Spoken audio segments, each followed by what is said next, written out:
everyone. Hark, is that a rumble I hear in the distance? Wow, it's Rumble season.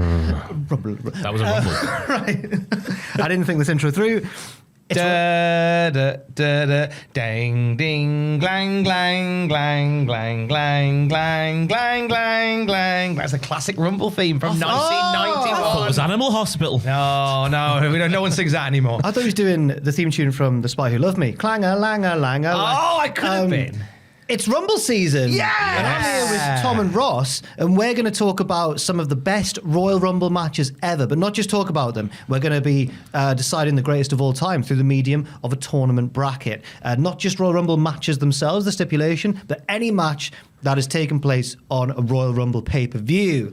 There's 32 to choose from here, and there's quite a lot. You kind of forget that there's like not just Rumble matches themselves, but there's a lot of bangers on Royal Rumbles.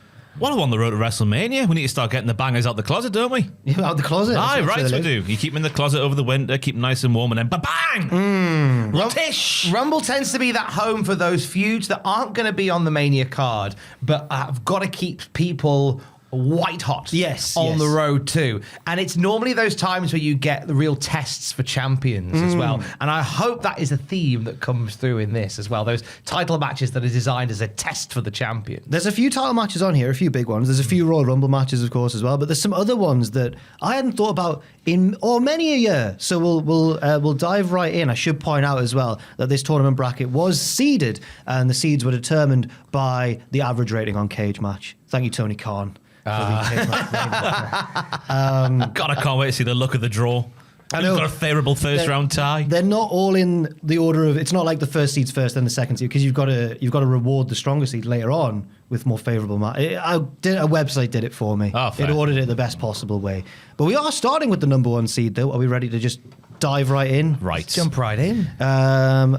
This is a man who's quite all over this bracket, unfortunately. It's Chris Benoit. He is taking on, in the first match, Kurt Angle in 2003, a classic Royal Rumble matchup. And that is going against... Now, remember, there'll be some mismatches in the first round. It's going up against the 1990 Royal Rumble match. Okay. Yeah, Hogan's first win. So Hogan's first win in the Rumble. I believe he eliminated Mr. Perfect last. Over the corner, I think. Yeah, Wow. that was it. See, this is where like I'm 40 in a couple of weeks, so this is where like the old boy is finally getting his day. Yeah. these will be my eras. That Rumble was good. It wasn't the best one. Now, I've got a hot take on this Rumble. Oh, okay. I specifically remember watching this. I think I wrote a list on the website years ago when we first started, and it was like ranking every of the Royal Rumble matches.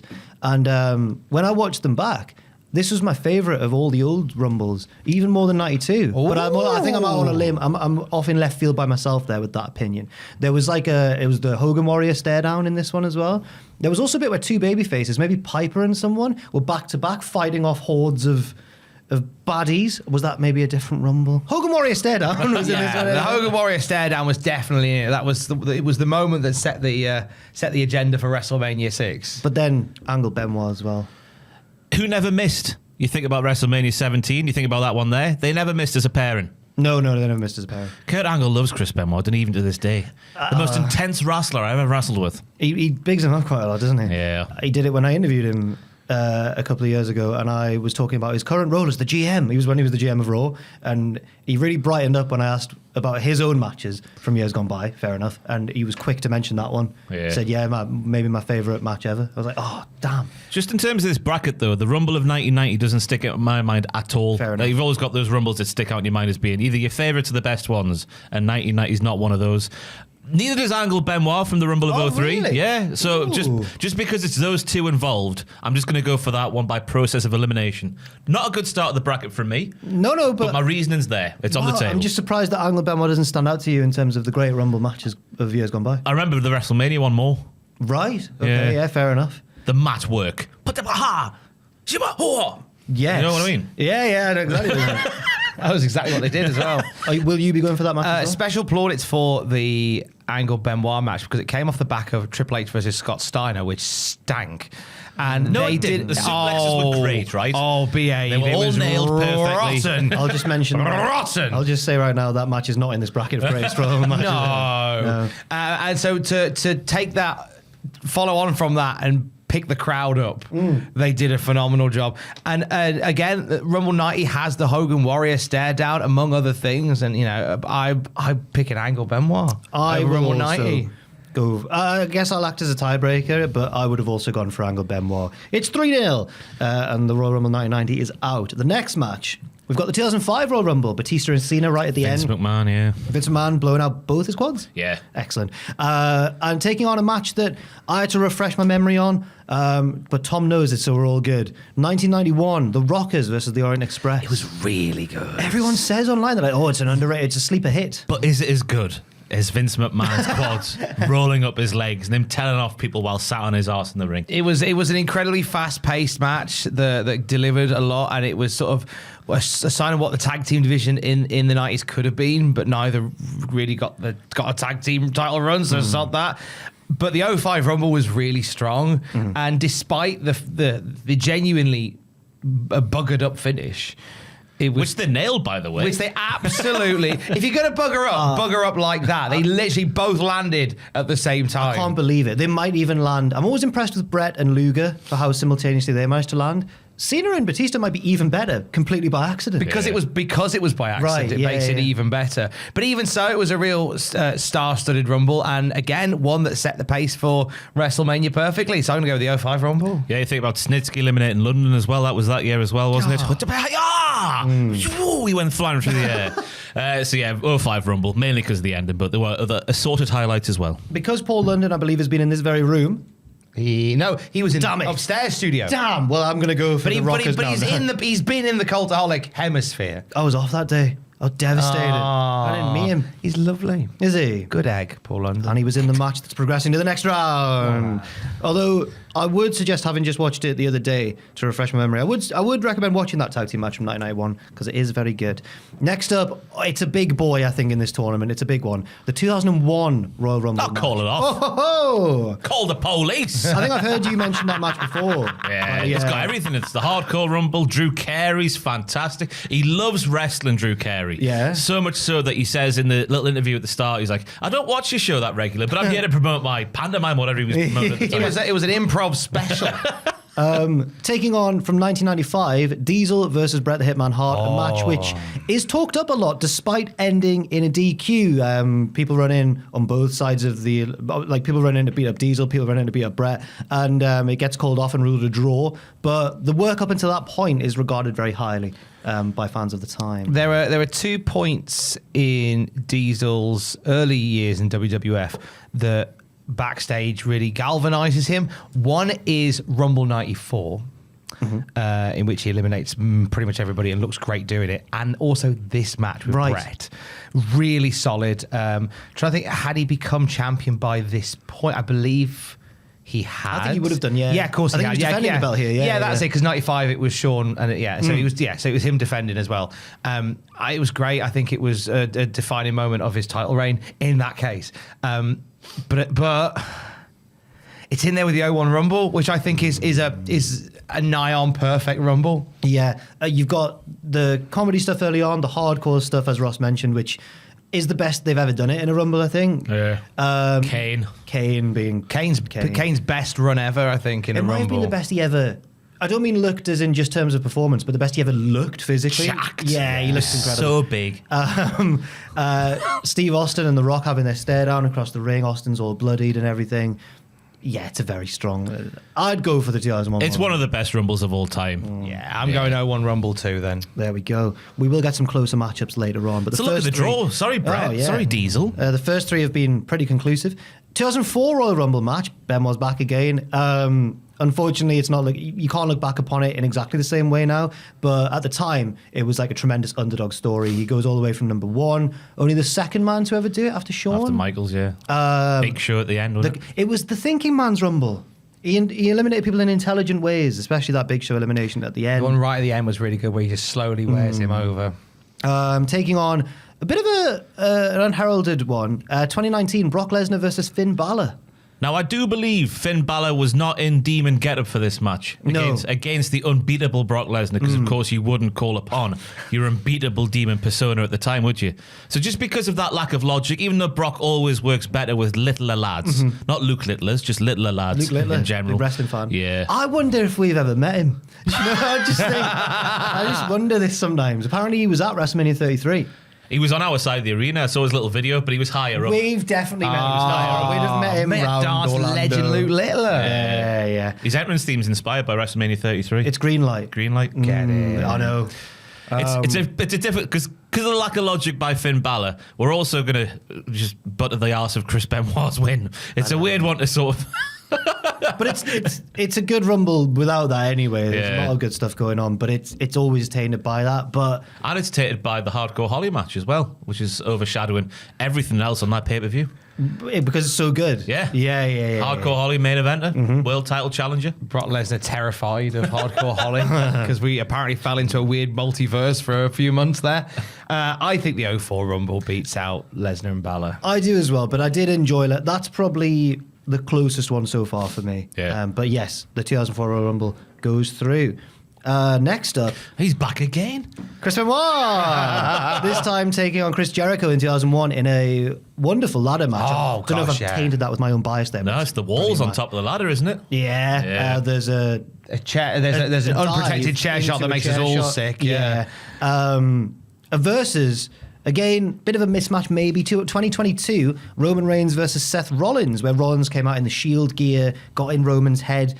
And looking back now, probably quite a significant moment in Roman Reigns' title. It's like the one sore point, isn't it? It's the one he lost by DQ.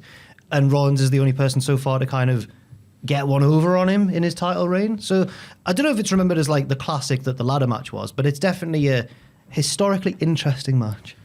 I hate to say it, but all I remember from that match is Seth Rollins' entrance and everyone going, oh, look at the mind games. He's wearing his old clothes. He's been in the closet for 10 years. They're out again now. My God. But the other one is just remembered as one of the classic sort of not Rumble matches on a Rumble pay-per-view, isn't it? Yes, and probably rightly so. I'm leaning towards the Jericho Benoit ladder match as well. All over this bracket. He really is, and it's that idea that the Rumble is kind of that period of getting people ready for Mania and testing them, and we've seen different levels of Benoit here, as in we've seen Benoit getting Angle ready for Lesnar. We've seen Benoit getting his own WrestleMania moment, and we've seen Benoit and Jericho shining up the undercard. Right, you can use people in multiple different ways. Yeah. Yes. I think we're unanimously agreeing that one's going through. But now we're going to get to start towards the middle of the bracket where there might be some closer matchups, some closer seeds. 2016, Dean Ambrose versus Kevin Owens, last man standing match. I think that opened the show. It did. Versus another match that I believe opened the show, 2019, Asuka versus Becky Lynch for the, I want to say, SmackDown Women's Championship. Submission Fest, I do believe. Yeah, Becky lost the match, but then obviously at the end of the night, she'd gone on to win the Rumble. Yeah. So the story into that one was like Becky had to win it because she wasn't in the Rumble. So in order to get that WrestleMania main event, she had to beat Asuka. Thank you, Lana. Yeah. God bless Lana. that was great comedy, her hobbling down to the Rumble. That was very good. And then Finley's acting as well. It was all on him, wasn't it? He made the call. Becky. Yeah, Get your cell down there. Irish bias, you're saying.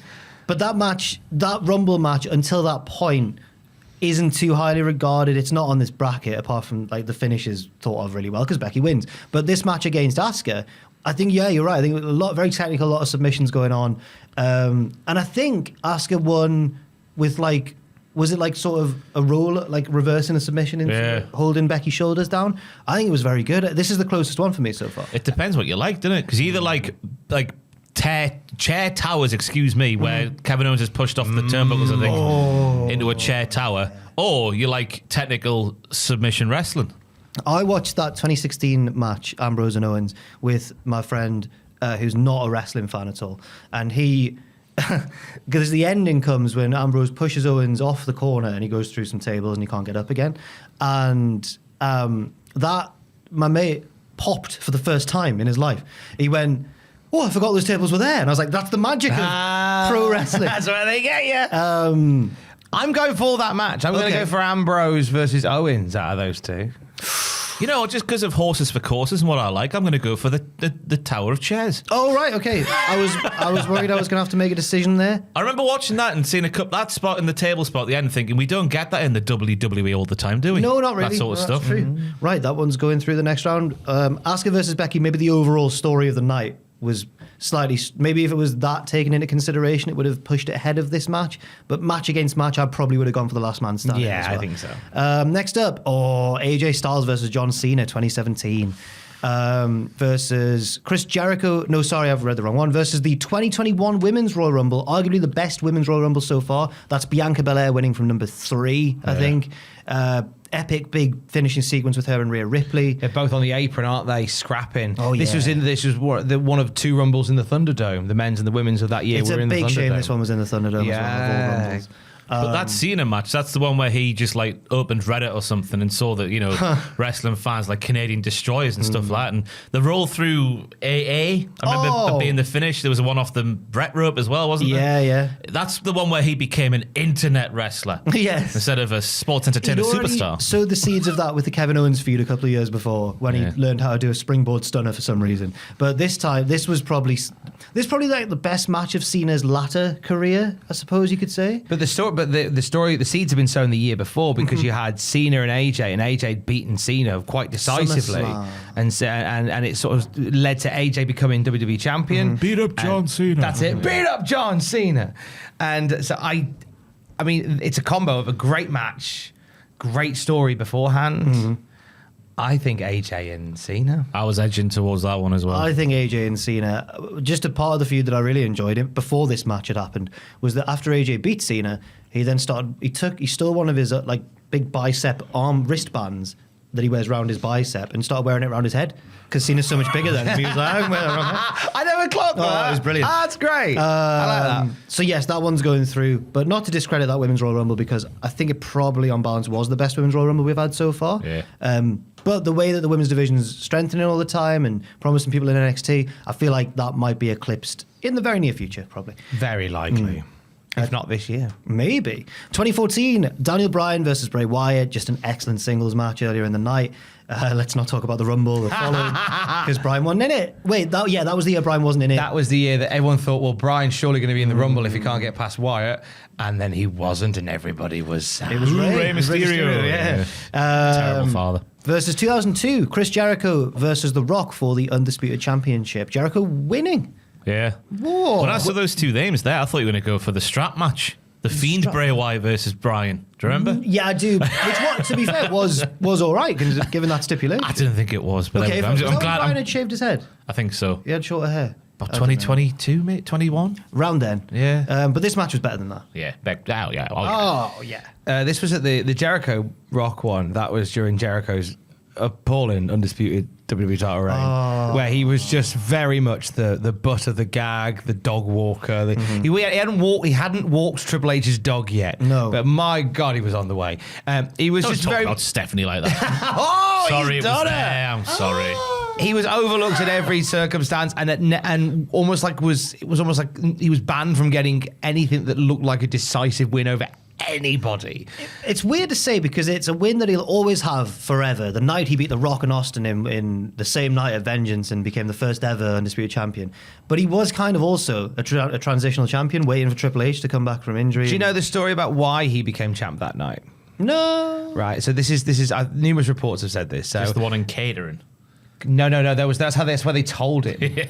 That's how Vince sidled up to him, chatted Undertaker, going, "I can't believe we're going to put the belt on Jericho in earshot of Jericho." He's just weird as Vince. But the report says that's weird man management. The report says that everybody came up with ideas for if Austin was to win, if Rock was to win, or if Angle was to win. No one had any ideas for Jericho. And Vince went, then that's why we do it, because no one will see it coming. No, but we don't have any ideas. We don't know where to take it. Yeah, but no one will see it coming. No, but it doesn't mean it's right. No. No one sees a punch in the face coming. Doesn't mean it's a good thing. But this match, Chris Jericho versus The Rock, was probably... It was a good match. Good part of that bad run. They very rarely had a bad match. Like these two had like in 01 during the invasion, like these two had a really good storyline feud. Was this the match after the "I Am Not a Joke" promo, or was that an earlier match between the two? No, that was Jericho part of the snaps bill. and gets That was serious. part of the bill where The Rock went, "It's if you smell." No, this is not a joke. That's an I'm excellent. not a joke. That's one of my favorite kind of Jericho character moments ever, because it's like the mask slips and he's not this like. But then arrogant moments guy. later, The Rock walks up to him and just says something to him and just walks off. And Jericho stands there looking like he's just soiled himself. So immediately, it's the equivalent of shouting across the road, "Oi, dickhead!" And then when he comes up, you just stand there going, "I didn't say anything." So it's more fondly remembered than it was delivered, as we've discovered on the Cultaholic Classic SmackDown Review podcast. Maybe I'm remembering it from highlights packages rather than the actual. Yeah, and highlights packages, they were much kinder to it. In terms of which is better... We might all be agreed here. Yeah. I'm going to go Brian Wyatt, I think. Oh. I'm trying to separate it from the Jericho push because I thought it was a good match they had. But Brian and Wyatt just had magic. I'm going Brian Wyatt. Was magic in them fingertips? Yeah, we'll go Brian Wyatt. Brian No Wyatt. doubt about it. NDA, eh? And it was off the back of Wyatt, of the Daniel Bryan leaving the family thing, and that incredible moment in the steel cage where he took off the boiler suit, and the crowd in just one voice was going, "Yes!" Oh my! A hell of a moment that led to it. It's going through to the next round. Next up, I fear it's going to be another mismatch. Triple H versus Cactus Jack, the street fight from the 2000 Royal Rumble. Call the police. Versus the inaugural Women's Royal Rumble. I'm sad that match has been matched up against this one, because it was a very significant moment in WWE history, probably a long overdue moment as well, for the women to have their own Royal Rumble. And I think having Asuka win that first ever Royal Rumble was, in hindsight, a very wise choice, because she'll always be remembered for that, and it might not have been the most obvious. Like, there was a lot of people who could have won that, and I think everyone was happy that it was Asuka. It was the right person to win Tom it. wasn't. No. In my head, I was going, was there anybody else that it could have The truly Bella been Twins. on that night? See, and that was the thing. I think they had surprise entrants who hadn't competed in a while. Michelle McCool running through everybody. And it was like Michelle McCool, a Mania running wild. So it was, whilst it's obviously iconic because it is the first Women's Royal Rumble, there was, I think, there could have been more depth. There wasn't enough depth to it. Right. Which obviously in years to come will be suitably figured out.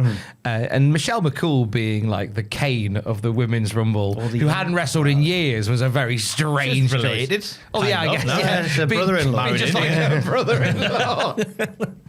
Yeah, that works. It checks out. Wrestling logic. But Triple H versus Cactus Jack, I watched it just the other day. It holds up like. Oh, it's not just because I remember everyone remembers it for the nastiness and the violence and the thumbtacks and everything. But I really enjoyed the character work between the two. There's a stare down at the start where Triple H looks terrified and Foley kind of looks unhinged. He's kind of, his eyes are dying. He's going like, like, whoa, what a scary boy. The whole story of that, like with like Mankind taking off his shirt to reveal the Cactus Jack t-shirt and the run up to Just it. in a different human being. Yeah. Oh no.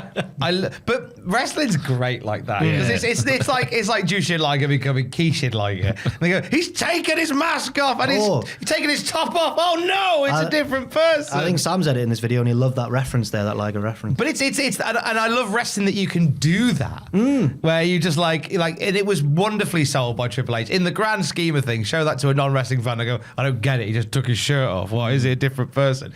Beautifully sold. The match still holds up well. I remember a brief boring chant that they tried to pretend was a Foley chant. Where? What? No. I must be mistaken. No. Cooking MCs like a pound of bacon. I seem to remember a slight boring, maybe because they were fighting in the rampway and no one could see. MSG. And then the crowd popped because Rock turned up and just batoinged Triple H with a chair. He batoinged him. Batoinged him with a chair. It's the first one on Channel 4 as well, which is why here in the UK is. And last. Yeah, 'cause of thanks, Mae Young. Oh, it wasn't the last because they had it for a couple of years because they signed a contract, but immediate buyer's remorse from Channel 4 when they bought WWF, and their first show was blood, thumbtacks, and fake old woman's breasts. I learned that recently as well. Were they? They were fake. Yeah, she had like a prosthetic thing over the top of her actual Oh, well then. tatty Well, then what's Bojangles. the problem?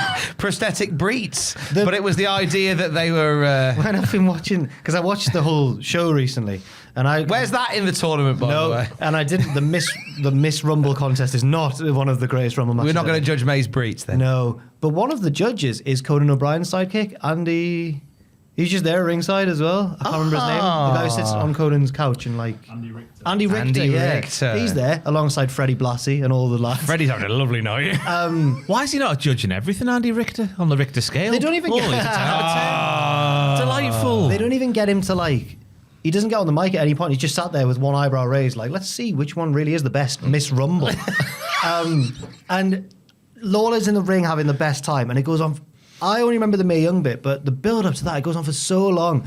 And Mae Young's strip tease that she does takes so long. It does. That's great, isn't it? No. It does take a while. And then in the middle of maybe even this match, I think, because Lawler's going, that was terrifying. Not as terrifying as when I saw Mae Young's boobs. Shut up. Because this match is brilliant. Ross, have you got any thoughts on this match specifically? I just remember Mae Young's Breach. No, I've no thoughts on that to be shared publicly, just in the confines of my own boudoir. But yeah, just my main memory from the Cactus Jack Triple H one is the hole that appears in Triple H's calf, because he does the back body drop on the crate on the rampway, and a jagged bit of wood just stabs in Triple H's calf. Yeah. And he has to go, ah! And he sells it for the rest of the match, or is genuinely hurt. Genuinely he's got a hole in his leg. Yeah. But it is that one that goes through for me. It is. It could win this whole damn thing, maybe. Next up, the 2018 Men's Royal Rumble, the one that Nakamura Oh, the new won. school versus the old school. Yeah, Cena. Shinsuke! Well, No! taking on, from the year 2000 again, the Hardys versus the Dudleys in a tables match. Call the police. Cold Even though the 2018 Men's Rumble was a fantastic story at the end, it's one of those matches, isn't it? The Hardys versus the Dudleys. Is it one of those matches? Well, it is in my mind. I think there's a bit towards the end of that 2018 Royal Rumble where you had that was one of those great Rumbles where there's several viable winners. You're not quite certain going in, and everyone starts hitting it's like one of those Raw or SmackDown spots where everyone runs in and hits a cool move on each other, but it's all going off at the same time, and you're like, who's going to get the upper hand here? And I think the final third of that Men's Royal Rumble is really, really strong. But the Hardys versus the Dudleys it's carnage. It's silly wrestling, but it's really entertaining at the same time. Yeah, I'm trying to remember. It was Balor, Nakamura, and who? There was 6 of them, wasn't it? Versus Cena, someone, and someone. I've put us all on the spot here, and we haven't got a Scooby-Doo. Nakamura. Roman Reigns. Reigns was there. Reigns, Cena, He was the last Balor, one out, yeah. Nakamura. Reigns, Cena, Balor, And it came down to Nakamura. Two more old The lads. 3-on-3. Who? Orton and Ray. Thank you. Look at this. I remember the assassin I over there. But I remember that final you, four Joel. specifically, Right. And I remember watching it, genuinely willing Nakamura on to win, but going, Roman's probably winning here. Oh, yeah, I'd take out and they Roman went, and Cena, didn't he? Especially after the year before, where they pulled the big... I know Reigns didn't win the Rumble because they pulled the big troll job. We all want Samoa Joe. Here's a Samoan Cold Joe instead. But yeah, I think it's got to be the tables. I'm going for the Men's Royal Rumble. I am also going for the Men's Rumble. Whoa! Because now the tables match is great. They would go on to have better. Oh, yeah. The tables match is... It's the first of its kind, and it's always a special place. This is going to sound really weird, but the cinematography of the match is fantastic. The Swanton. Oh, he comes out of nowhere. It is prime Kurosawa. Not the one off the... Yeah, exactly. Not the one off the bit of the crowd. There's one earlier in the match where Matt's going up and the table's immediately in front of the camera like that. One of the Dudleys lying on it. Matt goes up for a leg drop, but then Jeff jumps over the top of the cameraman as well off a different ladder and flies out of nowhere. Nice. It's terrifying. That's it. Also, shout out to the Hardys for their excellent pre-match promo backstage interview with Terry Runnels, where Terry's like, "We're going to kick the Dudleys' ass," and Jeff literally goes, "Terry, no, you have to stay back here. It's too dangerous, Terry." It's really bad. It's like he's here. Yeah. Next up, a very strong Rumble. I believe this was the highest rated Rumble match on all of Cage Match, which surprised me. I thought it would be 2001 maybe. The 2007 Royal Rumble. Have you ever seen that picture of the roster from 2007? I'm not sure. Oh, it's just one of those memes on Twitter. Look at the roster from 07. Right. I thought you were joking. The first thing that popped in my head there was that Attitude Era picture of them all stood against the ring. The Attitude Era one. You know the one where it's like they're all the roster are there. Like some of them are in the ring, some of them are in front of the apron, and it's like just all the big stars of the Attitude Era. But the 2007 one, well, it had a lot of big names in it, but it's mainly remembered, I think, for the closing stretch. Michaels and Undertaker having their own little match that was really good. Essentially, yeah, they went an extra 10 minutes, it felt like. And that's taken on Shawn Michaels versus The Undertaker from 1998 in the casket match. The broken back one. Yes. I always get confused by that because it's such a light grazing for his lower back to hit this, but it's the side of the casket. You wouldn't think it would break a back, would you? I know. And it's not like Shawn Michaels ever lied about anything, but...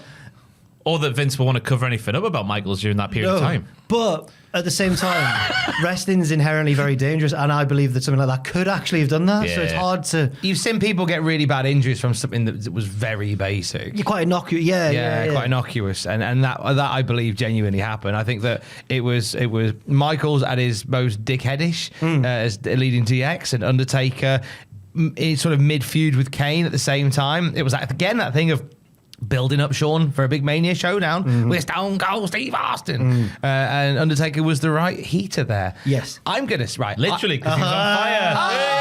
I did that. Great finish. The casket's on fire. The casket's on fire. Iconic shots in wrestling history because the way the camera's behind Kane and the angle that Kane's hand's at, it just looks like Kane's doing that while his brother's on fire. You Undertaker, I win. Cinematography again. Now, I think I would have normally voted for Shawn Michaels versus Undertaker because I think they have phenomenal chemistry throughout the decades. However, here's the thing. With the 07 Rumble, not only do you get an excellent Rumble, but you also get a Shawn Michaels Undertaker match thrown in there as well as bonus one. So I'm going to go for the 07 Rumble. You also get, I think it's a very bold booking decision, that Rumble, because it was in San Antonio. The crowd are molten hot for Shawn, but Taker wins. Texas, though. There'll be a few from Houston. Oh, yeah, absolutely. Could have floated over to go, come on, Undertaker, win the Royal Rumble. And he did. So and he's won this matchup as well, beating himself and Shawn Michaels as well. So the 2007 Royal Rumble goes through. Next up, it's Rumble on Rumble action. We've got, my heart's heavily invested in this one. It's the 92 Royal Rumble, widely considered to be one of the greatest of all time and the best old school Rumble, many people think,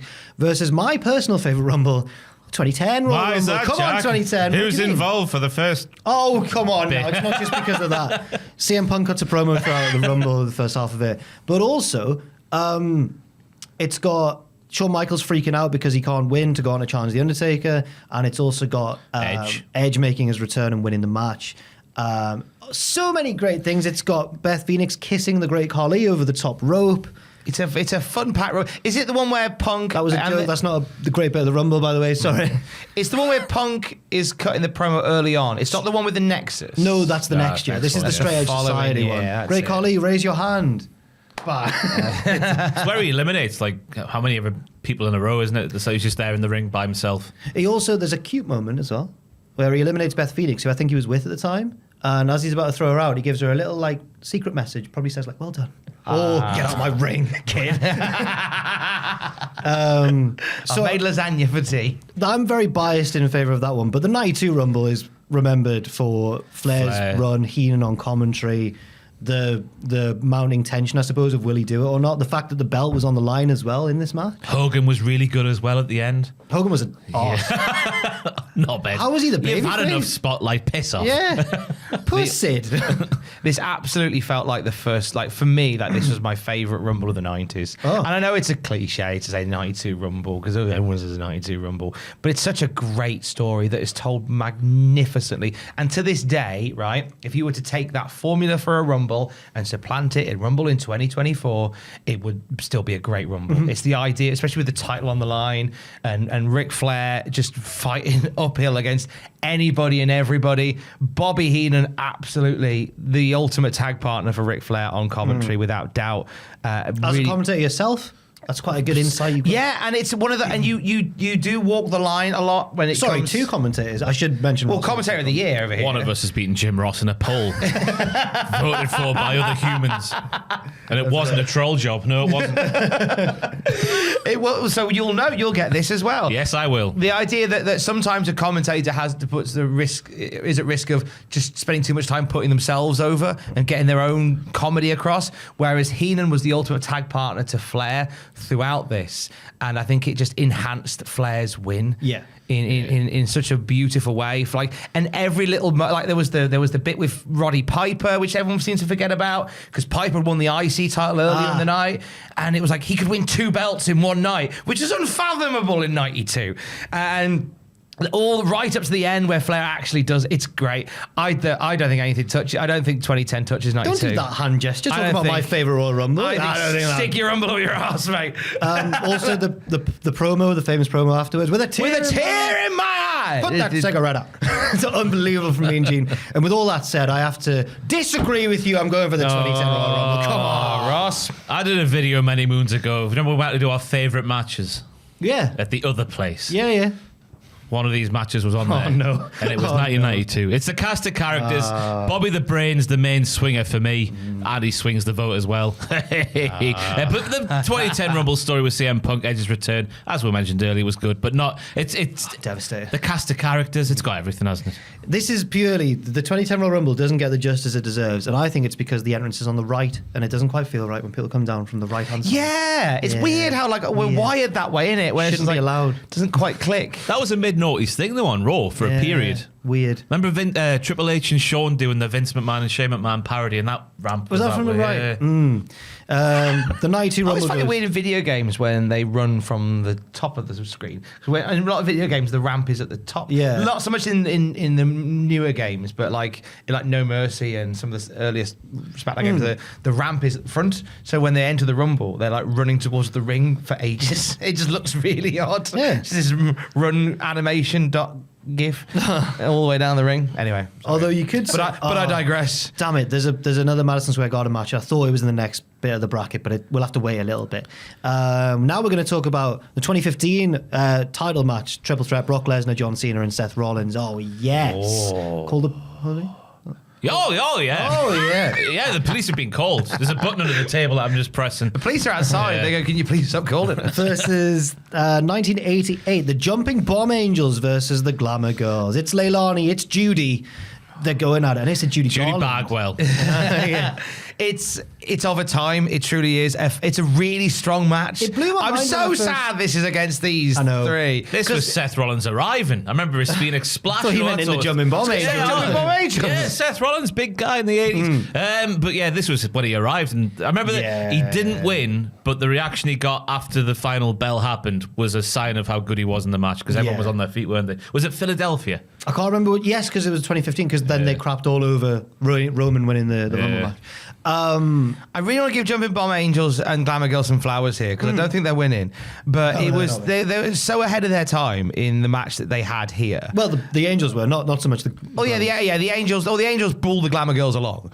It's a really strong match, and the Jumping Bomb Angels would pop up a few times on WWF pay-per-view, and they tend to get. I don't want them to get lost in history, but they were. It blew my mind the first time I saw them because I thought, hang on, who were these, and why were they so good at this time in wrestling? And the rest of the women's division must have been like, oh my God, what's going on here? You watch like a lot of wrestling from Japan in 96 and they're doing stuff that nobody really did until like 2001. And it's like, why are we not funding this? Like, it's just incredible. And Jumping Bomb Angels and Glamour Girls was great, but Lesnar, Rollins and Cena was great. I was about to say it's a great Brock Lesnar performance. It's a great performance in every guy's back catalogue, I think, as well. Really good. That's when Lesnar gets buried in the announce table for a bit, doesn't he? And then he just suddenly like hulks up and saves the day. I think J&J Security at ringside. Yes. Yeah. It's Triple H at ringside as well. I can't remember Triple H being there. It's that moment where Brock comes back from the dead and he just starts throwing people around. It's just like no one else in wrestling can do what he did there. Yeah. And that's why he is who he is. But it's all about Rollins. Like Rollins was the sniveling arsehole heel at the time, having to be big and brave and strong against the two big sweaty lads. But he did it, and it was, I can't comment on either one, to be honest with you. Enough. So by process of elimination, I'm calling the police for that. I'm going with that one as well. I think, and you said you were already going for the 2015 one. Yeah, I'm sorry to the Jumping Bomb Angels. And to the Glamour Girls as well. Sorry, Leilani. Mainly the Jumping Bomb Angels. Was it Judy? Who's the other Glamour Girl? Leilani Kai and Judy. Right. Next up, we have the match I was referring to in Madison Square Garden, because the fact that the entranceway is there really helps John Cena's surprise return come across very well. The 2008 Royal Rumble match versus one of the more famous or infamous matches in Royal Rumble history, Mankind versus The Rock in I Quit action. Bam. I'm calling the police on Dwayne. That was an attempted murder, my friend. It was horrible. Immortalised in Beyond the Mat, of course, as well, where we see poor Noel just distraught because her dad's getting destroyed in front of her. And Rock was laying them in a bit heavy. I mean, we can assume that Foley told him, you'd better lay these in, really. But not as many. I think that's where the heat wasn't it, coming out because The Rock did more than they agreed upon or something like that. Yeah, he hit more than they should have done. It was still a really good match. A great example of, The Rock being heated up for Steve Austin for WrestleMania. Yeah. They'd have a great trio of matches. This, the Last Man Standing, then the and also the Empty Arena match. Halftime heat, yeah. Really, really solid. The other one's got it's got Roddy Piper, it's got Jimmy Snuka, it's got CM Punk, it's got all the legends, right? Cody Rhodes is taking on the Undertaker back in 2008. When he talks about it, you let me drop kick him or something. Yeah. And he sold it. I couldn't believe it. It starts with Taker versus Michaels, the previous year's final two, which I think's really clever. Really move, nice bit of business that is. It's a tidy bit of business. This is a really close one. I'm going with Rock Mankind. I think it's even with the ending. We have to talk about the ending because The Rock cheaply wins. Oh, it was genius. It was From a Sunday Night Heat interview, recording the audio and playing it. Oh, should have said quoi. It was a little bit bullshiny, but Rock was a bullshiny kind of guy at that point, so I'm not against it. And Drama bullshiny.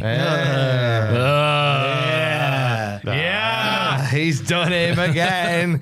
I'm gonna go Rock Mankind. I quit. It's a really tough one. Yeah, it's a close one so far, probably. It's a really tough one. I'm going to go 08, just so all the pressure's on me. Ah, no. Because it could be either one. It's the tightest one so far. I think So tight. just because I really enjoy both of them. The finish of the Mankind Rock one I don't quite like as much, whereas the finish of the 2008 one with Cena coming out, which at the time nobody knew as well. He was meant to be out for a year, and all the dirty sheets had reported as such that he wasn't going to be around for about a year. So when he popped up in the Rumble, it was a legit surprise. Does that Rumble have many lulls? I can't think of any lulls. A lot of lols, but not many lols. I'm going for the 2008 Royal Rumble, but that was a hard one. Rumble in the Garden's another example of when the ramp is facing the camera, and it just throws you off because you just see the guy running for what feels like forever. Same with the 2000 Rumble, actually. He does the too cool pose from the 2000 Royal Rumble where they're all about to dance. And JR goes, "What the hell?" There's a off piece this comment, but do you remember there was a video package around maybe a year or two later that showcased the Cena Orton rivalry that never ended. Okay. And they repurposed that John Cena Royal Rumble return, and they followed it up with a shot of Randy Orton looking shocked. He wasn't. So they pretended that Cena's return was to attack Randy Orton, and it wasn't. No. There you go. Triple H I remember shocked. Triple H. Yeah, it was definitely Triple H because Randy Orton faced Jeff Hardy that night, so he wasn't even in the match. But they pretended that Cena's return was part of the Orton feud. Okay, I guess. Good times. Next up, a match that Aiden Gibbons specifically asked, is this one in the bracket? I went, don't worry, Aiden Gibbons, it is in the bracket. That's our chief. What do you call him? Cultaholic.com's tribal editor-in-chief. Tribal editor-in-chief. The monkey man of the news. Yeah, Gibbons, yeah. What do we... Lesser news aid. Lesser news aid. John Cena versus Umanga, last man standing. Versus the 2002 Royal Rumble, Triple H's return. Goldust, Mr. Angle, Perfect, Kurt Hennig, Godfather. Maven, Undertaker. Yeah, Popcorn. Triple H, Stone Cold, Hurricane. We didn't start the fire. I think I've talked about this many times. One of the most depressing moments of my life was at that 2016 WrestleCon because our table was next to the Hurricanes and he was taller than all of us. Well, not Pachi. He was taller than me. And I remember thinking, oh no, because all I had in my head was Triple H and Stone Cold towering over him going, who's this small, tiny idiot man? I always found that when X-Pac was in that feud in 1999 in the land of the giants, X-Pac's 6 foot something. Yeah. Bret Hart, taller than me in that early WrestleMania Battle Royal, where he's the tiniest man in the... Wrestlers are big. Yeah, basically. especially American ones from back then. But this is a tough one, because John Cena Umaga, I think, is generally considered one of the best WWE Last Man Standing matches ever. It's really good. Both really put their working shoes on. One of... Umaga didn't. that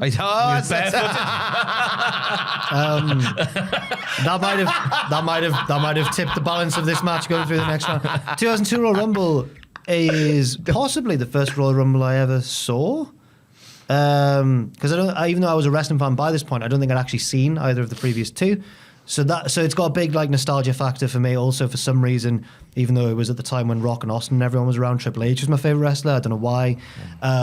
So at the time, him coming back and actually winning it was really strong memories of that. The bit where he comes out in the Rumble and you've got the green neon projectors all it looks great. The only thing that lets it down slightly, as I discovered recently on the Cultaholic Classic SmackDown review, is that Triple H actually had a match on SmackDown 2 days before. Why would they do that? It was a throwaway tag match. And I was like, why? Like, could you not have just waited another day? Yeah. Got to get those reps in, brothers. Yeah. But I think he'd had like a house show match, which is fine. You know, he'd beaten Chris Jericho in a house show match. Of course he had. But he had a TV match a few days before. I was like, that has really swapped it slightly. Beat Jericho while Jericho was champion in a house show match. Yeah. Oh God. It was a bad run, wasn't it? It was a bad run. I think he pinned him in a tag match. Mr. Perfect lasted since like the final four, I think. Perfect was an amazing surprise. That was. Yeah. Because he really just went at it with everybody. Looked great in there.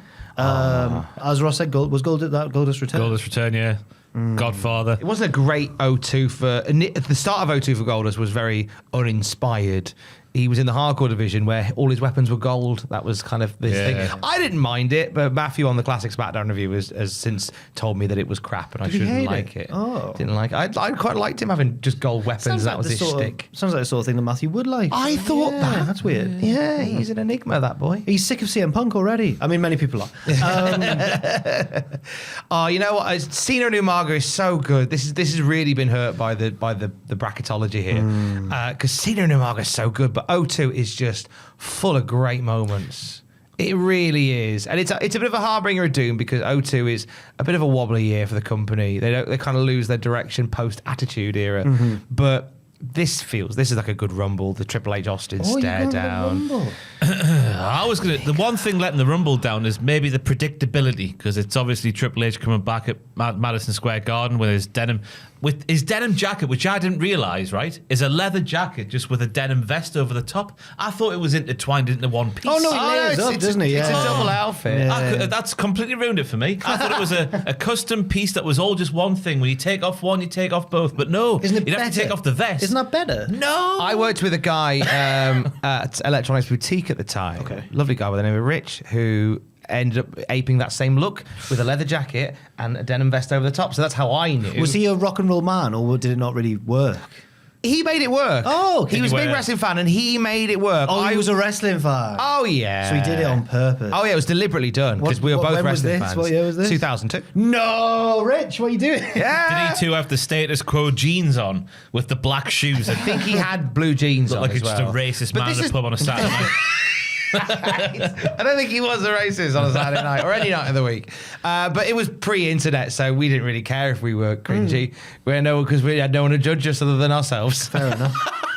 I liked it personally. I thought if I had the fit for it, I'd have probably done the same thing. I couldn't have pulled it off. didn't. But when you, just to Ross's point, when you take one off, surely the other one comes off with it.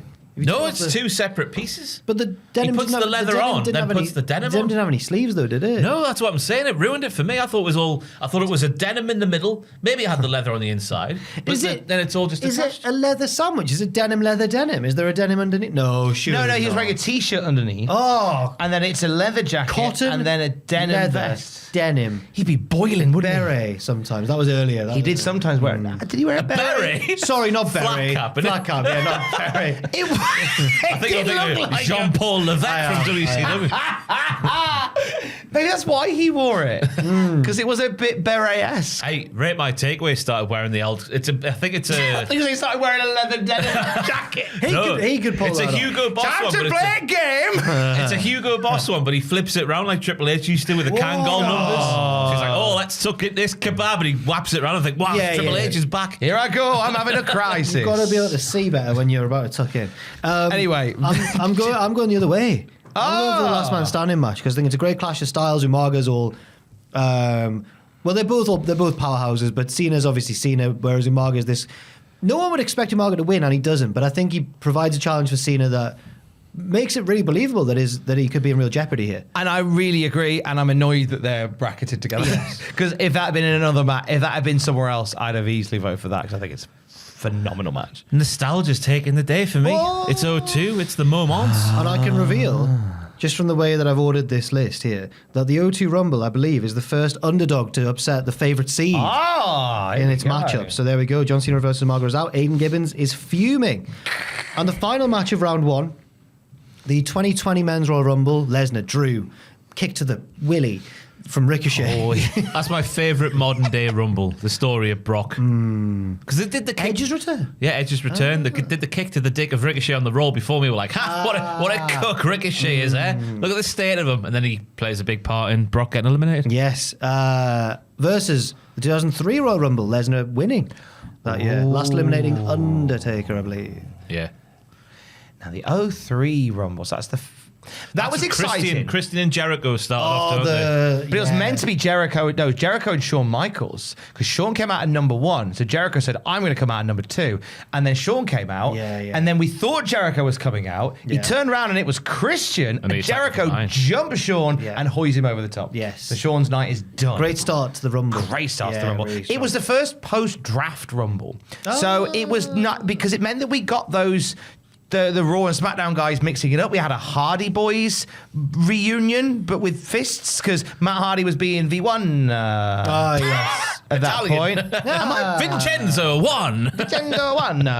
And Jeff Hardy came out, and they hadn't coexisted for a long time. And I remember Jeff just lamping Matt. That was a fun bit. And then Lesnar, Undertaker, Kane, Big Show at the end. Yeah, A-Train was there. A-Train was in the mix. There's a slight, apart from obviously Jericho and Michaels being there early on, Michaels not lasted very long, there is a slight bit of all the big lads in at the end, maybe. But I think there's enough fun stuff throughout. Isn't this the one where Jericho goes mad with a kendo stick and ends up sort of hitting himself in the eye or something? He has a big knot over his eye. Oh, possibly. Because I think Jericho ends up being in there for a bit. Yeah, he does. Michaels comes back out and sort of either eliminates him or causes his elimination, and then they carry on brawling on the outside. It's a strong Rumble. Strong Rumble. It's not as good as 2020, though. I'm going to go modern one as well, yeah. But all that being said, I did love the story of Lesnar just coming out and just eliminating half the Rumble. Keith Lee. The Keith Lee big boy. Big boy. Oh, yeah. There's part of me that is a bit of an agent of chaos and would love to have seen Lesnar just win the Rumble that way. Yeah. It's one of the most different Rumbles. Done. It's one of the most unique ones, probably, for the structure of it. And then, of course, you got the return of Edge. Yeah. Which was just, we almost got a bit teary. Wait, look at his face. Just look at his face. Didn't have a chance because Dunn kept cutting away. Missed the spear, didn't he? Missed the spear, Dunn. You're sacked in 3 years.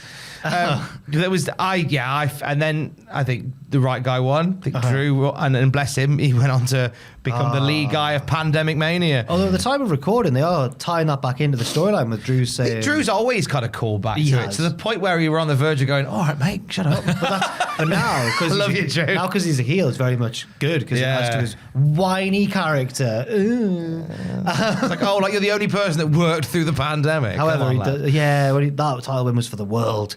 Yeah. And I remember all the viral videos that came out around that time as well of all the people reacting, especially around the UK to Drew winning. Especially the Scottish guy, I can just hear him in the background going, Drew, Drew, Drew, when he's setting up for the final Claymore. That one goes through. I think that goes through. The 2021 goes through. And now it's time for the round of 16. Which that's probably taken up like half the video or something, but obviously we've now discussed all the matches, so this will be a little bit quicker. We'll discuss it even more. Yes. 2003, Kurt Angle versus Chris Benoit. 2005, John Cena and Batista. 2005 for me. Oh, straight in. It's an iconic moment. Yeah. Moments. And it's nice because I'm glad that we've come back around to it, because I didn't mention this first time round. I think it was the 05 Rumble that gave us the iconic West Side Story music video. There's gonna be some trouble tonight. A very Royal Rumble. That's right. The best part of that advert. You mentioned that in its favour. Yeah. Yes. The best part of that advert is they obviously have everyone in the wigs and whatnot, but Rey Mysterio still has his mask on with the wig on top. Of course he does. And there's also a bit in that Rumble where you have the Raw and the SmackDown roster who suddenly realise they're like, hey, we're on the same show. And there's a bit where the ring is split and you've got Raw on the left and SmackDown on the right. Bit West Side Story. And then they start fighting. Yeah. I'm going 05. What? So it's gone. Angle Benoit, one of the greatest matches in Rumble history. Get out, Chris. Get out.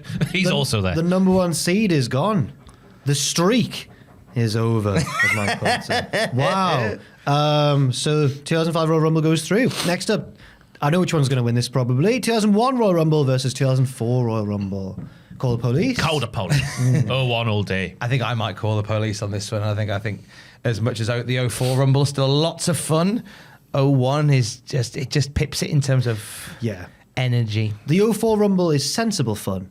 The 2001 Rumble is fun. 04 is a party put on by 30-year-olds. The 01 is a party put on by late teens. There's nothing wrong with being 30. I wouldn't know in a few weeks. Don't worry, Tom. I've talked about it. But you'll be. You told me when I was getting on in my 20s, you were like, it's better being in your 30s. No, I stand by it. Well, no, maybe you're wrong. Maybe it's even better. Maybe it just gets better and better. No, it doesn't. Okay. Next up, we have Benoit versus Jericho in the ladder match versus Ambrose versus Owens in the last man standing match. Ladder. Ladder. I think the ladder as well. I think the ladder as well, which is a shame because we nearly got Benoit out of there, but he's still in. He's hanging on in there. It's probably the best of the 3 Benoit matches we've talked about as well, that ladder one.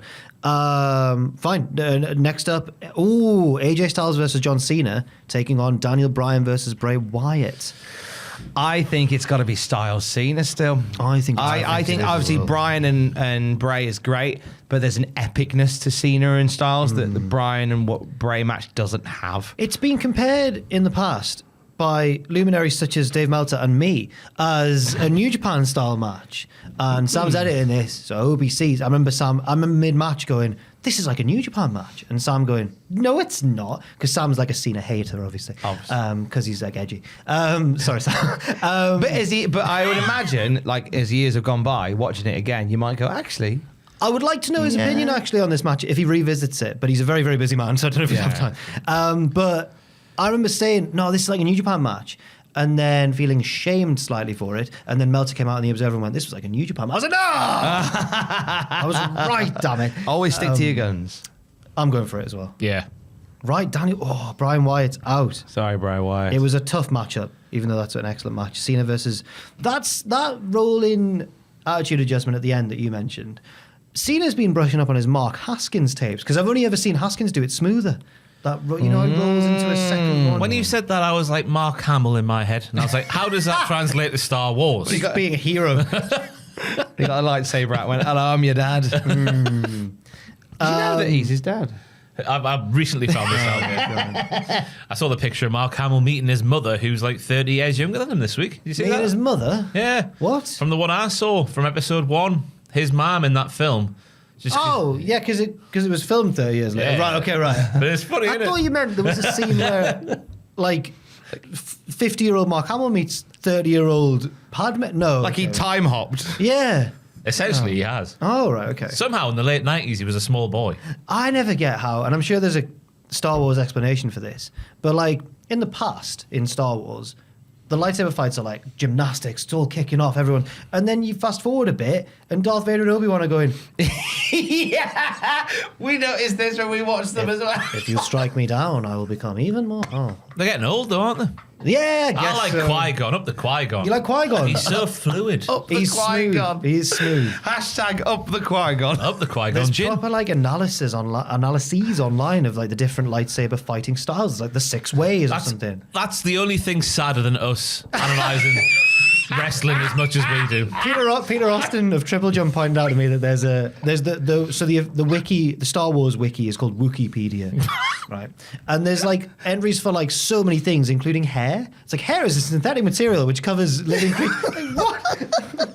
Qui-Gon's got lovely hair. He does. Again, up the Qui-Gon. He also hides his accent quite well in that. He's so wise. R.I.P. Spoilers.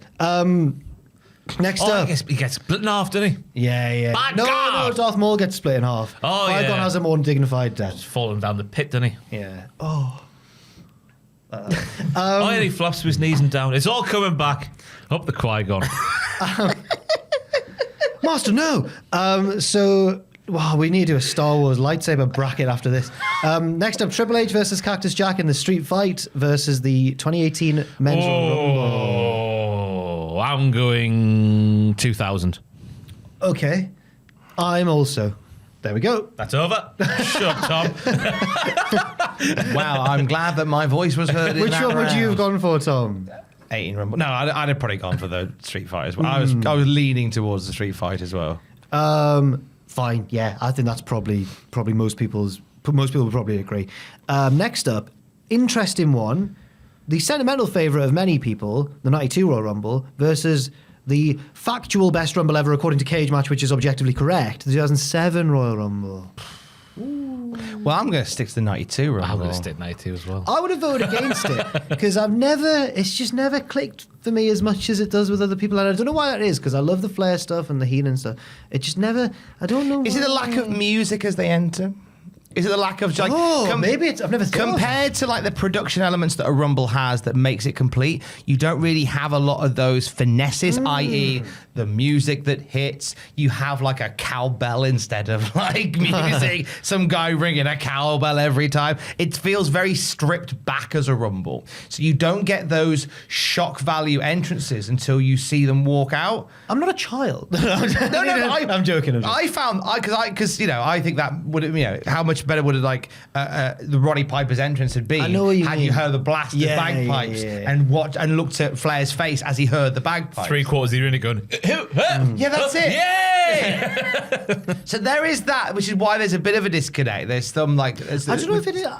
Maybe I need to rewatch it again and just have more of an optimistic viewpoint going in, I suppose. But maybe. I understand why it's like loads of people's favourite Rumble. And it is, you both voted for it, didn't you? Yeah. It is going through to the next round. I'm amazed at how late they come in with the idea of playing the wrestlers' music as they come out to the Rumble. How long? Well, pretty sure, like, even in like 95, they didn't have it. That's madness. I might be wrong. 95 or 96? The one I most recently watched was the 2000 Royal Rumble, which isn't a great one. Kane gets not only his music, but the lights go down. Yeah. Oh, it's game. It's not a great Rumble. It's a weird... One thing I noticed about the 2000 Rumble, just as a bit of an aside, is that you'll get, like, the bigger names saved for the last few entrants, like The Rock, Big Show, are the two big ones in that match. And everyone who comes out and gets a big pop just falls into the sludge. There's no... Like, the ring just keeps filling up. And then The Rock comes out. I was like, right, now the ring's going to get cleared. He eliminates, I think, Crash Holly. And then, like... Someone just takes him to a corner, starts beating him up. I'm like, what? He's just come in. You do get those phases in some Rumbles, don't you, where you just get, like you perfectly said, this Rumble sludge. Yeah. And you just enter and you just go, start punching someone in the corner. And then you wait for, like, Big Boy O'Shea to hit the ring and lob 10 of them out. And now we're good again. Big Boy O'Shea. I remember that. Decent player for Sunderland, wasn't he? Yeah, he was. Yeah, he was pretty good. Wes Brown was better. Who was famously eliminated by Big Boy O'Shea. The first half of that 2000 Rumble is way better because Rikishi goes on an amazing run, but and they have a little dance off, but he uses it as a distraction. He doesn't. But every man for himself in the Rumble, and every woman for themselves in the Rumble. Next up, we have the triple threat: Lesnar, Cena, and Rollins from 2015 versus Cena's big return at the 2008 Royal Rumble. I'm worried I've disconnected my microphone. 1-2, thank you, Joe. I'm going to stick with the 08 Rumble. No. I still think it's a really good Rumble. Sorry, that was really unbiased. That was really right. biased to me. No! It's still a really good Rumble, and it's packed with lovely moments. It is. Yeah, I'm leaning towards the 08 Rumble. I'm going to go 15. Oh. I am. Oh. I know Cena's return is magnifique at the end, and I know that, Roddy Piper and Snuka getting in there, magnifique. But so was Seth Rollins, and so was Cena, and so was Lesnar. There's one moment in 2008 that he's like, obviously I'm a big fanboy of his, but there's a CM Punk bit where I'm like, stop that, Phil. Which is when Piper and Snuka get in and start slowly punching each other because they're old. It's all they can really do. In the background you can see Punk, and I think maybe Morrison. Punk and someone are sat there, and Punk makes a real point of like, hey, let's watch these two masters at work. Like, he's really doing that with his body language. He's going like, wow. I'm like, bollocks, they're just punching each other slowly. So loves Roddy Piper, doesn't he? He does, but it makes more sense if he's going, look, it's Roddy Piper. It's a moment, like look where we are right now. Let's just take a beat. You were in the Rumble, and then Punk came down. I just there go, wow. Look at him. He's a Punk in his 70s. Even though he's one of my favourite wrestlers, I hope I never meet him because I don't think he'd be very nice to me. He's not going to be like, oh, Jack, love your work. He might be a big fan of weirdest shows ever. I doubt it, but we'll hopefully never find out. I'm going for 2015 as well. Yeah. Sorry, Tom. It was a marvelous argument, and it's a marvelous Rumble. But I just think 2015 is slightly more marvelous. Fair enough. Right. The final round of 16 match. The 2002 Royal Rumble versus the 2020 Men's Royal Rumble. So Triple H winning versus Drew winning, and all the moments that go with either. I've just realised, this is really tough. I prefer the structure of 2020, but 2002 does have more moments. But I'm going to go for 2020. Whoa! The elimination of Brock, Edge, goes over the likes of Maven and the Hurricane and Triple H and Stone Cold. Oh, Todd. Yeah, 2020 for me. Tom? I think based on structure, I think 2020. It's one. I would also have just edged it to 2020. But Hey! Edged it. Oh! Where Adam Copeland turned up at the WWF. But how will I Copeland with this being a 3-0 result? Because it doesn't deserve to be a 3-0, that one. But it's a unanimous decision. But that was very close. I think on paper, the 2020 is structured better, as you say, even though 2002 has more moments. So 2020... that's going to be quite a divisive one, I think, with a lot of people. Well. Because especially of like our age as well. You'd think we'd go for that. Yeah, like nostalgia ain't what it used to be. Huh. But like, I think with that one as well, there'll be a lot of people who will kick off, I think, because obviously it's Brock Lesnar eliminating lots of people in the first bit of the Rumble. And I loved it. I thought it was great. I get why some people will think it was rubbish. I wouldn't have loved it if he'd carried on and eliminated Drew. And then, I've eliminated your favourite. But he gets his comeuppance. Yeah. And that's wrestling. But again, as I said earlier, a bit of an Agent of Chaos. It would have been funny if you just won the Rumble that way. It would have been all 29, one after the other. We could not have taken that. After the few years of Brock, that was Brock before 2020. Like when he was just in Money in the Bank just because he turned up. Yeah, that's true. Good times. It's quarterfinals time. We're getting serious now. Sorry, it's really serious there. Wrestling's very serious. The 2005 Rumble versus the 2001 Rumble. Oh, it's the one. It's the one. It's the one. Yeah. Billy Gunn, who appeared in the 01 Rumble. He did. And did that roll into the ring where he rolls out the other side. Yeah, we the ones on that one, aren't we? I'm also going to go for 2001. It's a classic for a reason. And even though 2005 is fondly remembered, I don't know if it is remembered quite in the same echelon as the 2001 Royal Rumble. No way. Right, next quarterfinal, the ladder match, Jericho versus Benoit. Oh, this is really close. Versus Cena and Styles. That's a close one. I'm going Cena and Styles still. I'm edging that way as well. I enjoy the ladder match immensely, but I think Cena and Styles has more moments. I think this is the closest matchup so far of the whole damn video. Yeah. Yeah, Styles Cena for me. I also think Styles versus Cena, but again, like the other matchup we talked about, 2002 versus 2020. Even though it's a unanimous decision, I think that it's much closer than that makes it seem. But wow, Styles versus Cena goes through. Next up, we've got the street fight, Triple H versus Cactus Jack in 2000, taking on the 1992 Royal Rumble. Oh, dear. Different strokes for different folks. Now the world don't move to the beat of just one drum. What might be right for you may not be right for some. Let's go. A man is born, he's a man of peace. Then along come two. They got nothing but the sheets, but they got different strokes. Okay, we don't want to get DMs. That was lovely, though. Thank you very much. This is me just stress singing because I can't decide. That better have been written by Simon Garfunkel because it did sound... I don't know who sang it. It was the theme Simon tune. Garfunkel. Theme tune to the iconic TV show Different Strokes. Just what was that about? It's about Arnold Drummond taking in two wayward young scamps, and their lifestyles being very different to what they now have, and their trials and tribulations along the way. Oh. Fantastic. It was what gave us. It was what gave us. What you talking about, Willis? That's right. I'm not going to push you 92 for a or decision. 2000. I'm going to go 92. It's quintessential Royal Rumble. Don't like it. Do you want me to go first? Because I'm going the other way. I'm going for the street fight. Oh, no. Oh, dear. No! Don't like this bit. It's all on you. If we could have, Jesus! If we could have the Who Wants to Be a Millionaire music now. That's what I was when the lights go down. Were you just thinking that? Oh, yeah. Yeah. But we don't want to get You can't decide between the 1990s Royal Rumble and the street fight. Hi there, it's Chris Tarrant from Who Wants to Be in the Moon. My dad always says, for some reason, I don't think he liked Chris Tarrant very much.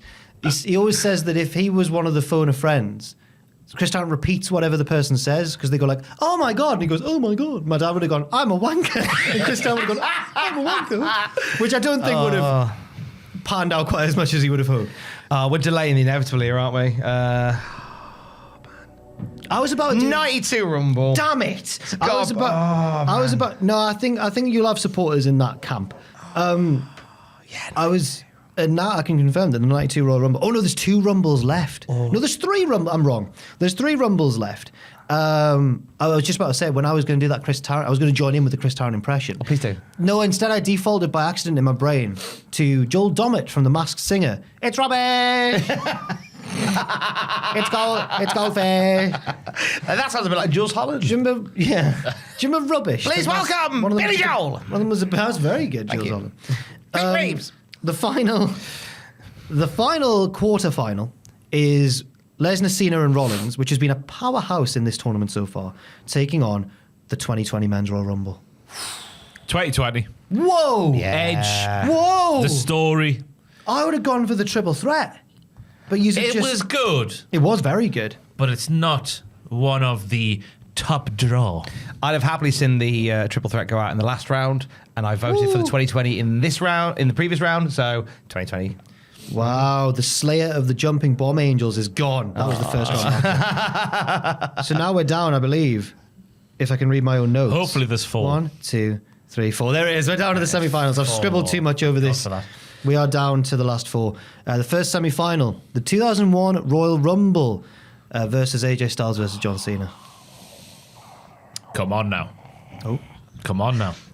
I'm not calling the police on this one. Come on now. Can't call the police. There's on only this. one winner. There is only one winner. No, there's not. There is. Oh. In this matchup here, there is one winner. And if it doesn't win, I will actually call 999 live in the studio and report a burglary. No, a robbery, not a burglary. 2 different things. 0-1. I'm basing my criteria here on the fact that there's a lot of great matches like Styles versus Cena, but I can't think of a single Royal Rumble that is as fun in the same way as the 2001 Royal Rumble. So I'm also going to have to go for the 2001 Royal Rumble. God, for that, I was going to get pressured to actually ring the police line. Who would you have gone for, Tom, out of interest? I was leaning towards the 01 Rumble, but you make my life much easier by doing it for me. It's in the final match. And who will it be joined by? Will it be the 1992 Royal Rumble or the 2020 Men's Royal Rumble? Oh no. You know what? As long as this show has gone on, this bracket has gone on, the more I'm fondly remembering the 2020. It's the sleeper classic It hit is. of this It tournament. is. Just like in the WrestleMania one we did last year, that was the original Call the Police match, Gunter, Sheamus and Drew, which I remember me and Ross powering past several of your favourites. It really did well. Because I think our logic was always, but was it better than this year's? No, it wasn't better than that. Oh.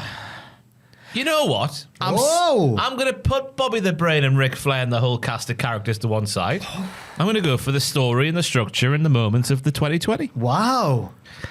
I'm going to say that Bobby and Flair and the whole cast of characters are part of the structure. So I'm going to say 1992. Jack, over That's to you. the correct answer, Phil. Whatever happened. Unfortunately, I've been voting against it since like the first round, so I'm going to have to go against the 92 Rumble. I've committed heresy. And the 2020 Men's Royal Rumble goes through to the final. Do you know what? I've got a weird sense of relief in my stomach. Because what was on the horizon in the finals made me feel a bit sick. So that takes some It's pressure like the off. feeling when England get knocked out in the quarterfinals. You're like, damn it, but heartbreak could have been greater. At least I'm free Sunday now to mow the lawn. 2001 Royal Rumble versus the 2020 Men's Royal Rumble. One leads to one of the greatest WrestleMania moments of all time, and the other leads to the pandemic. I thought you were going to say, and the other leads to Rock Austin 2. We love that. Performance Center Mania. Performance Center Mania. Different kinds of rumbles, obviously. It depends what you like in your wrestling. Me personally, silly bollocks. Men getting hit on the head with foreign objects is right up my alley. Violence that would justify a call to the emergency services. Exactly. Stuff like that. Even though Kane was my guy back in the day. Yeah. Even though he was the final one out because of that silly little comparatively bald man. Oh, comparatively little. To I'm Kane. comparatively bald. Yeah, Oh, not to me, to wasn't Kane. that Kane's real hair at the time? Oh, yeah. Oh, Surely compared to everyone, Steve Austin was comparatively bold. Yeah, on the account of him being bold. Yeah. Very. Good point well made. Good point well made. And he never let any, apart from the early days of the Ringmaster, he never let any stubble. He always kept it very clean. Yeah, in and shady. WWF at least. Yeah. Loved the bick, didn't he? Yeah, Loved yeah. the bick. Up the bick. But yeah, just mainly based on Kane's frizzy hair by the end of the match, just because it got frizzy the longer he was in the match. That's why I'm going to pick. That's your it's not. criteria. It's the better one for me. Okay. They're both fantastic, but 01 shades it for me. Now with the story of there's a weird bittersweetness with the 2020 Rumble, and I can't. I've mentioned it a few times, but I can't. It's weird for me to get past it because I watch that show and I look at that show and I love that show, knowing in the back of my mind what is around the corner, and it's just the most depressing time for humanity in our lifetimes, and it's just on the verge of that. That's not the Rumble's fault. It's not the Rumble's fault. I don't know, it might be Santos Escobar's fault. But it's still a really solid Rumble. Keithy and Brock have a nice bit in it. Drew is a phenomenal winner in it, and Edge comes back, and everyone's happy. In 01, I'm going 01. Whoa! I'm going 01. I think 01 has... There's, again, it's like Ross said, it's more moments. It's more what sports entertainment's all about. It's a really well-received run from Kane. It's the right winner with Steve Austin. It's a nice cross-section of divisions within the industry, within the company at the time, all coming together. What would you have gone for out of interest? I know your hand is tied. I would have, at first I was thinking the 2020 Men's Royal Rumble is the more clever match, sensible, and takes more of a risk, whereas the 2001 Rumble is just good and fun. And then I thought, which one do I enjoy more? And just, even though they're both really strong, I think I do also prefer the 2001 more. As much as anything, because at the time wrestling was so hot that it's hard to rebottle that, it's hard to recapture that magic. You can't fake that. And I think that even though, as Ross said, maybe Kane was the last one out, maybe the winner was a little bit predictable in it being Austin. I never think that's a bad thing when the winner's Not predictable. necessarily. And the crowd are 100% behind him, and Kane's a marvellous final boss for him to topple. I would have gone for 2001 as well. And I like your comment about it being creatively brave, the 2020 Rumble, to have Brock Lesnar basically just be the first half of the Rumble. I'm glad he got to the final. It deserves more recognition, I think. What's nice is that now we have 2 Rumbles a year. We have the Women's Rumble and the Men's Rumble. You can be creative. And take more of a risk with one. Yeah, you can take more of a risk because otherwise you've just got the one Rumble and you've got to get that dead right every time, and you're too many fingers and too many pies. But when you've got 2 Rumbles, you can have one that is a little bit creative, and this will have another one that's more traditional, because I remember the Women's Rumble 2020 that year was still really good, very much more a traditional Rumble. And the men's one played a very different game. Yes.